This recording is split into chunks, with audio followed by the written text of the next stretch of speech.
Welcome back to our YouTube channel. If you are watching this channel for the first time, do well to turn on your notification bell, subscribe, like, comment and share. Today, we are looking at the concept of electrolysis. Especially, we are looking at the quantitative aspect of electrolysis. The aim of this video is to show us trick and fast method to solve question or calculation question under electrolysis, and also to show us how my modification of the first law of electrolysis has helped in effective solving question that falls under first law.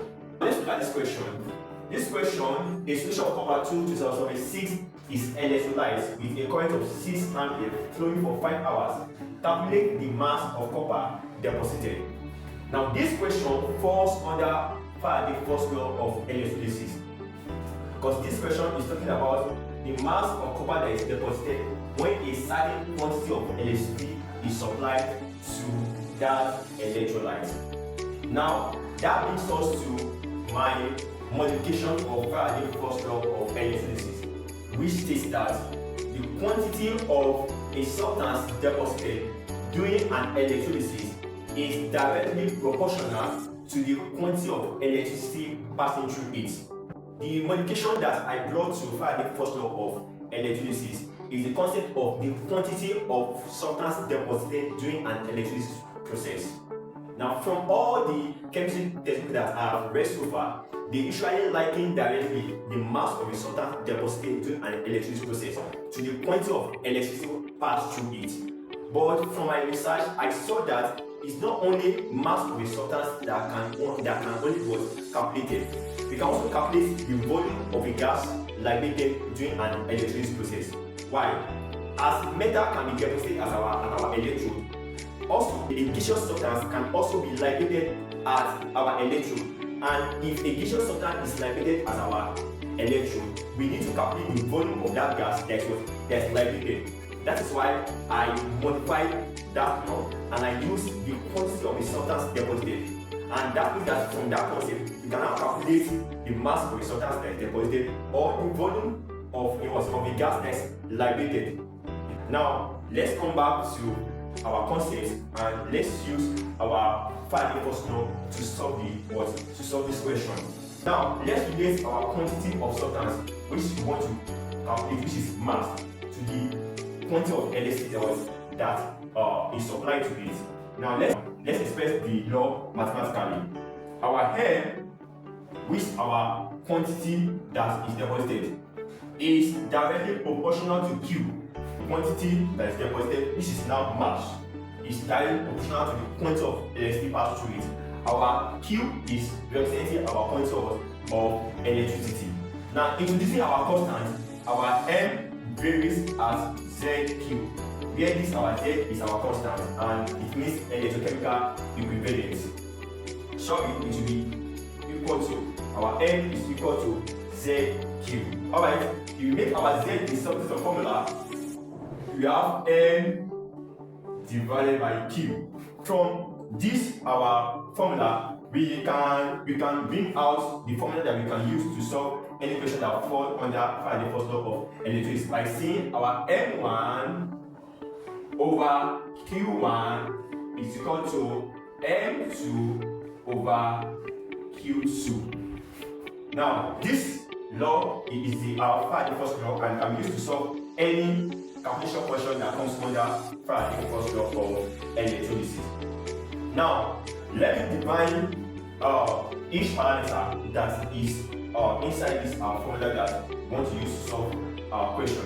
Our M1 it denotes the standard mass of a substance that is deposited during an electrolysis process, while our Q1 means the standard quantity of electricity that deposits our substance during an electrolysis process. Our M2 represents the unknown mass of the substance that is undergoing electrolysis, while our Q2 represents the quantity of electricity that deposited our unknown substance. Yeah.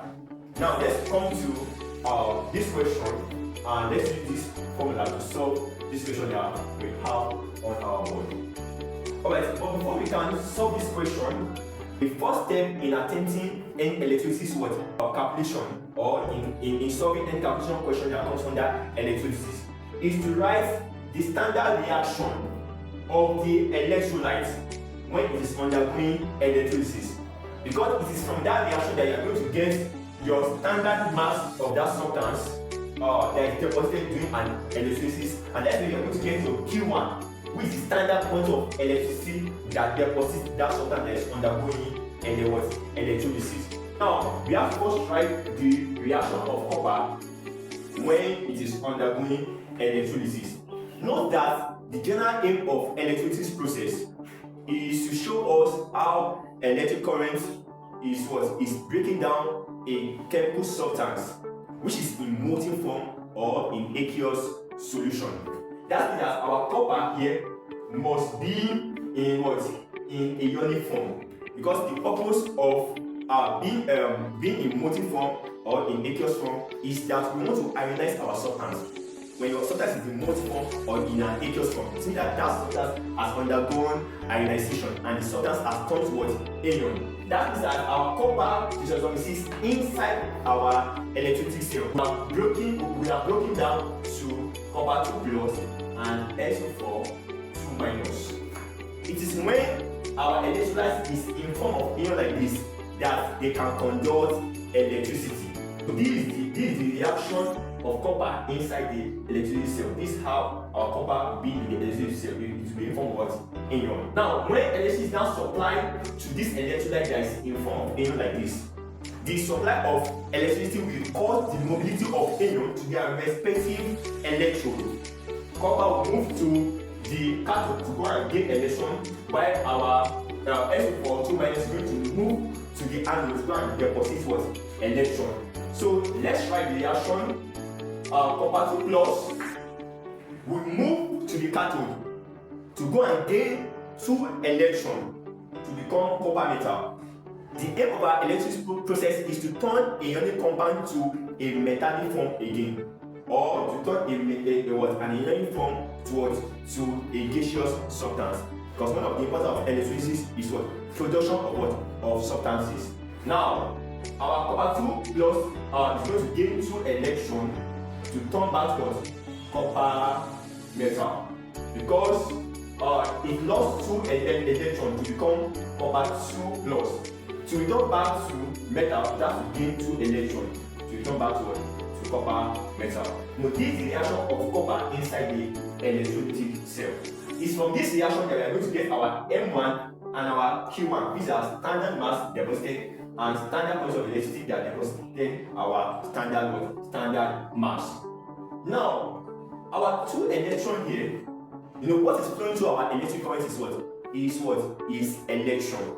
So wherever we see our electron, it can relate to our quantity of electricity that is supplied before that our electrolyte turns back to is metallic form.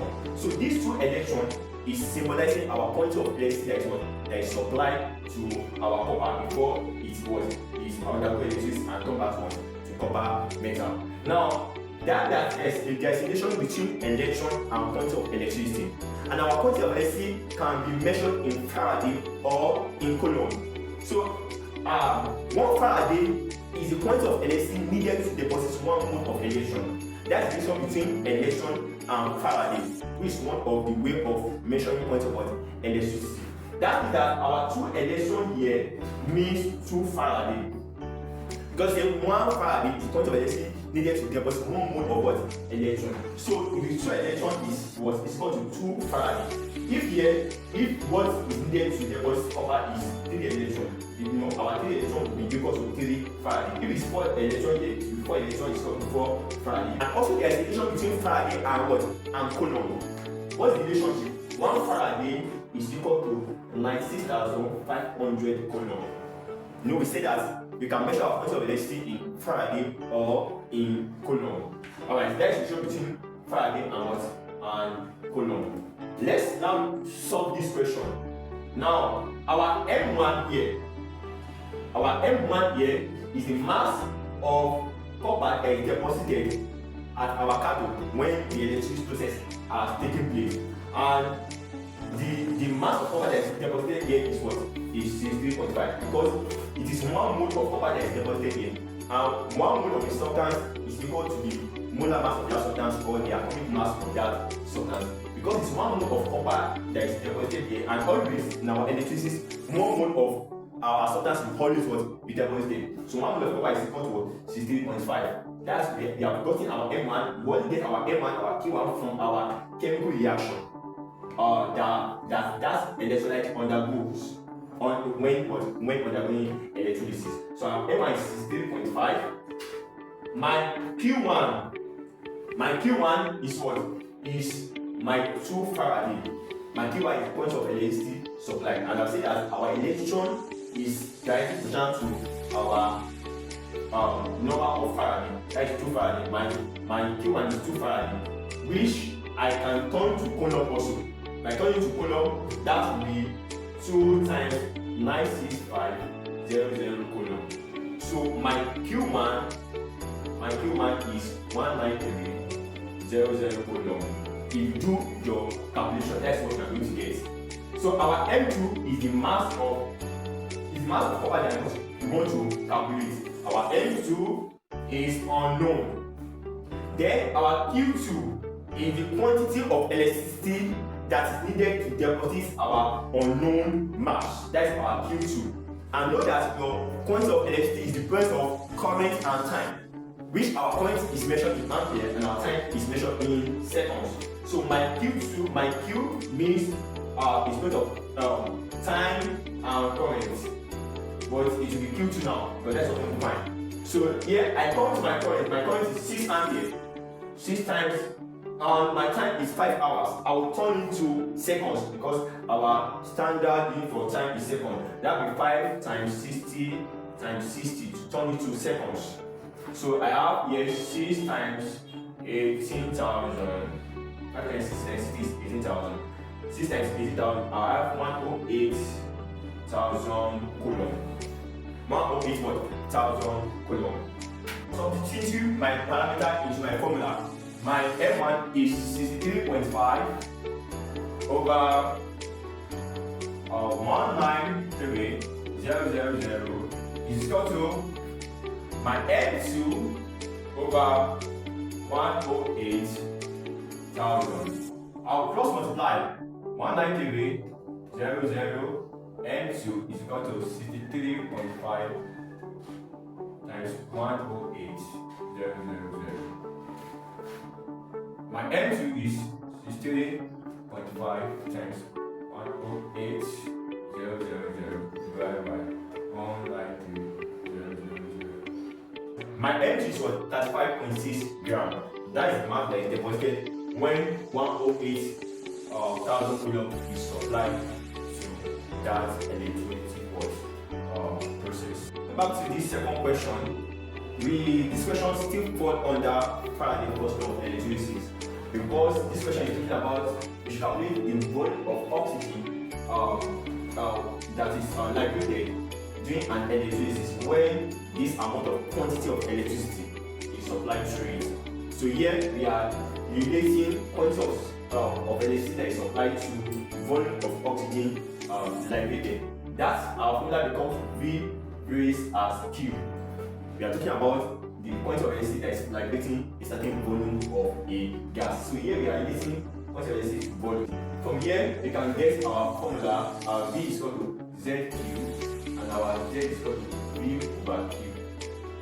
Then we can get our V1 over Q1 is equal to V2 over Q2.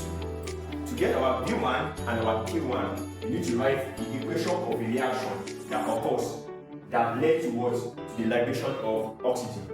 Note that for oxygen to be liberated during your electrolysis process, it means that it is OH minus that migrated to your anode, to liberate oxygen, because it's when OH minus migrates to your anode that you are going to have your oxygen towards liberated. So we have to first write that reaction. That's why we are going to get our V1 and our Q1, our standard volume liberated and our standard quantity of electricity that liberated the substance that we are looking at. So we have our OH minus. When it migrates to the anode, it will go and deposit the electron to become OH. Our OH is substance that cannot stand alone because we don't have something like OH.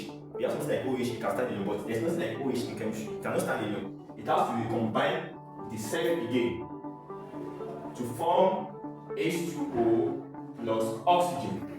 Oxygen also is an atom. Oxygen cannot stand alone. Oxygen is also what? A molecule. So oxygen also has to be combined with it again to form oxygen gas. So at the end of the reaction that we have here is OH minus give us water and oxygen. Now this reaction needs to be what? Balanced. So we balance the number of atom and balance the number of charge because it's an ionic equation. So to balance it because of time, we put 4 here, we put 2 here. The number of atoms is already balanced, but you have to balance the charge. The number of that charge here is -4. Here also we must balance it. So to balance this side, we have to add +4e minus, so that we also have 4 electrons here, 4 electrons here. Now, so this is our standard reaction that leads to what? To the evolution of oxygen. 1 mole of oxygen. This 1 mole of oxygen that is liberated here, we are going to relate it to volume because we are talking in terms of volume. So 1 mole of oxygen liberated here, we want to know the volume of oxygen that is liberated. And 1 mole of oxygen gas is what? Is equal to 22.4 dm3. 1 mole of any gas is equal to 22.4 dm3. So our V1 here, which we are going to get from our equation, is equal to 22.4 dm3.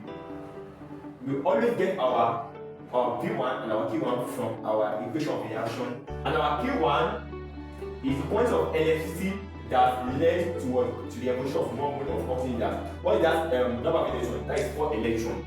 Yeah, that is the point of electricity that led to the evolution of 1 mole of oxygen. And we said that 4E is what? Is equal to what? 4 Faraday. Is equal to 4 Faraday. Yeah, and we can turn our 4 Faraday to what? To our coulomb. That is 4 times 96500. Now, if we do the calculation of that, after that calculation we got 38600 coulomb. Now we get our second parameter. Our B2 is the volume of the gas that is liberated that we want to find. That is question mark. Then we want to get our Q2. They have given us the point of electricity that leads to the evolution of that gas. That is what? 9650 coulomb. 9650 coulomb. Now, putting this parameter into our formula, our B1 is 22.4 over Q1 38600. Our B2 is what we want to find, and our Q2 is 9650. By our cross multiplication, after that cross multiply and we have done our calculation, the answer we got is 0.56 dm3. That is the volume of oxygen that is liberated during the electrolysis process. Let's go to the next question.